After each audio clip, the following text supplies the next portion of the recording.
Hello everyone, welcome to PGTRB Psychology class. இப்போ நம்ம சைக்காலஜில unit 2 பார்த்துட்டு இருக்கோம் இல்லைங்களா? இது வந்து எஜுகேஷன் தான். எஜுகேஷன்ல வந்து யூனிட் 2ல என்ன பார்க்குறோம் அப்படின்னா பாப்புலேஷன் எஜுகேஷன் அப்படிங்கிற ஒரு டாபிக் வந்து உங்களுக்கு சிலபஸ்ல கொடுத்துருக்காங்க.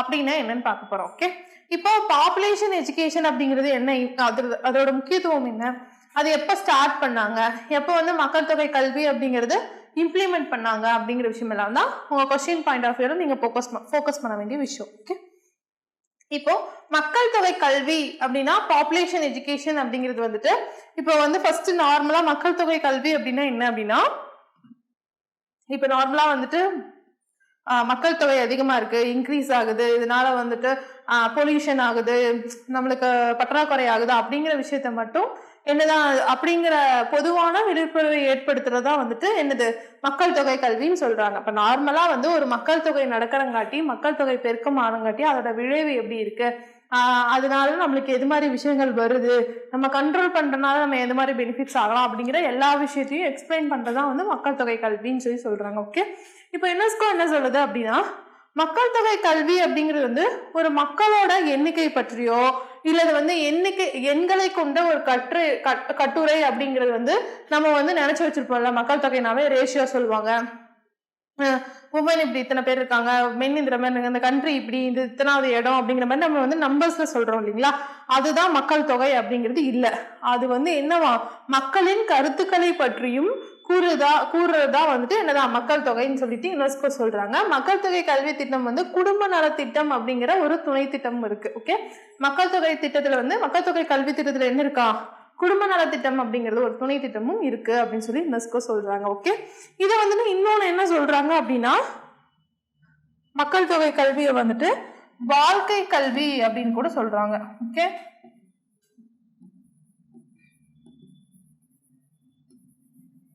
இது வந்து வாழ்க்கை கல்வி அப்படின்னு கூட சொல்றாங்க. ஓகே, இப்ப மக்கள் தொகையை பற்றி படிக்கிற படிப்புக்கு பேர் என்ன அப்படின்னா டெமோகிராஃபி அப்படின்னு சொல்லி சொல்றாங்க.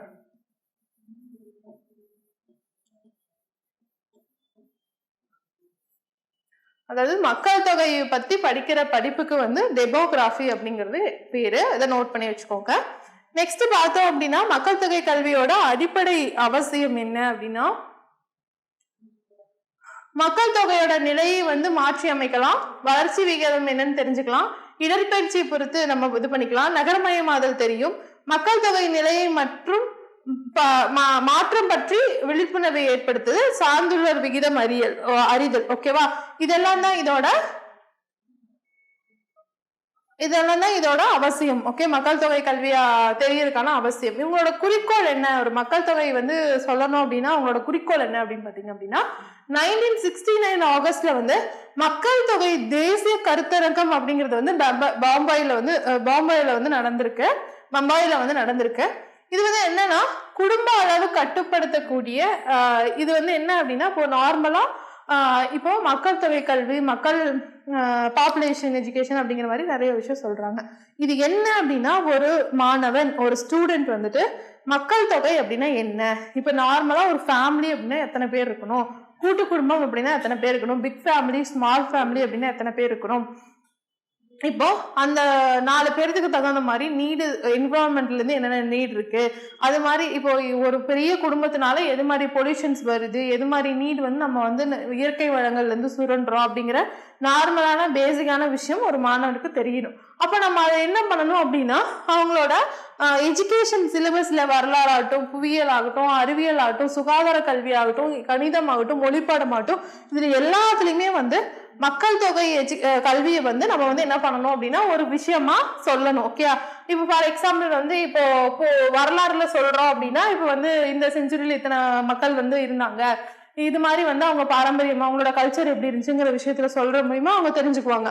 இதுவே வந்துட்டு சுகாதார கல்வியிலையும் அப்படிதான். இப்போ ஏர் பொல்யூஷன் ஆகுது, சாயில் பொல்யூஷன் ஆகுது, அது எல்லாத்தையுமே சொல்லலாம். கணிதத்திலையும் ரேஷியோ பாக்குறதாகட்டும், மொழிப்பாடத்திலையும் கல்ச்சரல் அப்படிங்கிறது வருது. ஓகேங்களா, இதெல்லாம் தான் வந்து இத்தனை பேர் வந்து இத்தனை மக்கள் வந்துட்டு இந்த மொழியை வந்து பேசுறாங்க, ஆல் ஓவர் கண்ட்ரில இவ்வளவு பேர் வந்து இங்கெல்லாம் லாங்குவேஜ் இருக்கு அப்படிங்கிற எல்லா விஷயமே நம்ம வந்து இதுல வந்து இது ஒரு டைப்பா நம்ம மக்கள் தொகை கல்வியை கொடுக்கலாம்.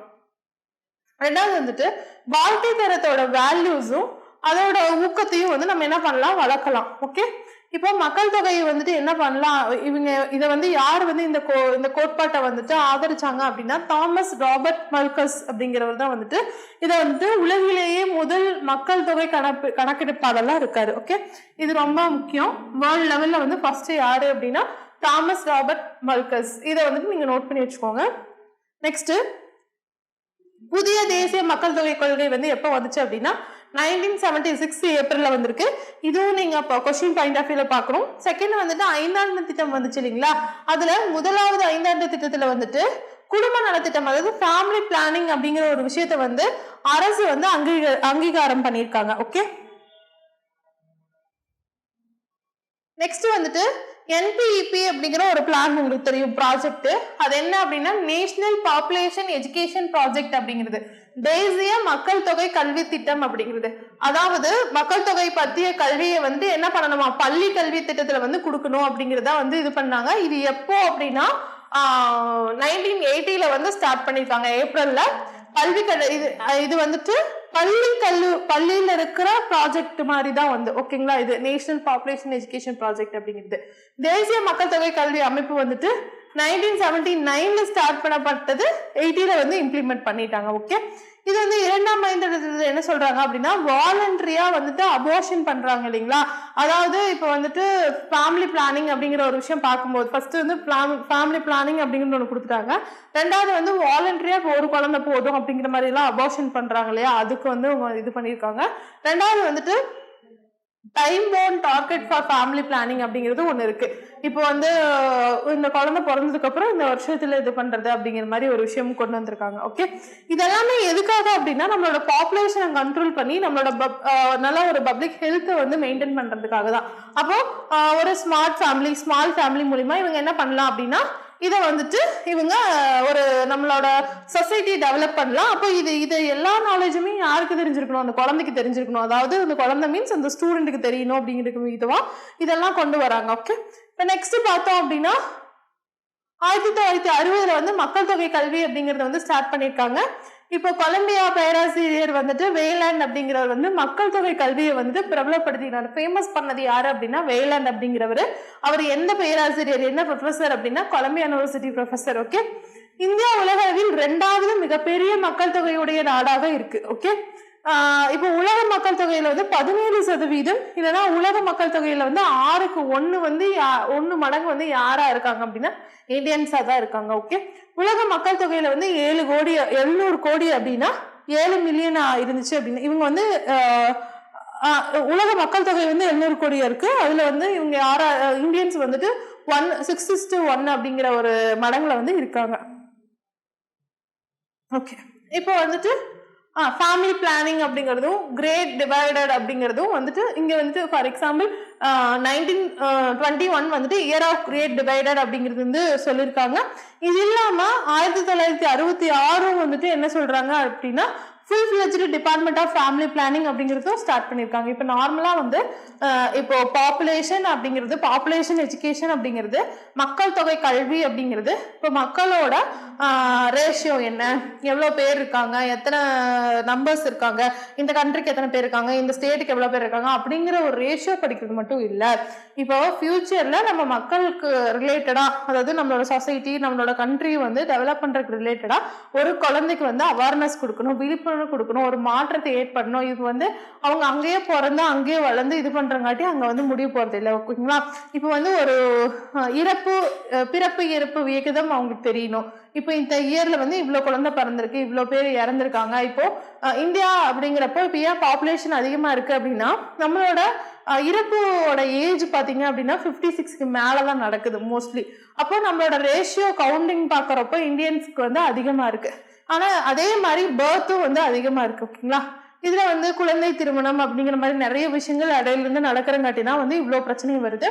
இப்போ இதுக்கெல்லாம் வந்து நம்ம எப்படி ரெட்டிஃபை பண்ணணும் அப்படிங்கறதுக்காக தான் இவ்வளோ ஆர்கனைசேஷன்ஸ் வச்சிருக்காங்க. ஃபேமிலி பிளானிங் அப்படிங்கிற ஒரு திட்டம் கொண்டு வந்திருக்காங்க, வாலண்டரி சாக்னேஷன் அப்படிங்கிற ஒரு திட்டம் கொண்டு வந்திருக்காங்க. இதெல்லாம் கொண்டு வந்து என்ன பண்ணலாம் அப்படின்னா நம்மளோட ஸ்மால் ஃபேமிலி கொண்டு வந்து நம்ம அது மூலியமா நம்ம என்ன பண்ணலாம் அப்படின்னா நம்மளோட மக்கள் தொகையை பத்தி தெரிஞ்சுக்கிட்டும் அதோட அவேர்னஸ் புரிஞ்சுக்கிட்டும் நம்மளுக்கு வந்து சொசைட்டிலேருந்து என்ன நீடு வேணுமோ அதை வந்து தகுந்த மாதிரி வாங்கணும் அப்படின்னா அதுக்கு தகுந்த மாதிரி ஃபேமிலி இருக்கணும் அப்படிங்கிறது ஃபர்ஸ்ட் இந்த ஸ்டூடெண்ட்டுக்கு தெரியப்படுத்தணும் அப்படிங்கிறதுக்காக தான் சின்ன வயசுலேருந்தே எல்லா பாடத்திட்டத்திலும் மக்கள் தொகை கல்வியோட இம்பார்ட்டன்ஸ் வர மாதிரி கரிக்குலம் ஃப்ரேம் பண்ணி கொடுக்குறாங்க. ஓகே, இதுதான் வந்து பாப்புலேஷன் எஜுகேஷன். தேங்க்யூ.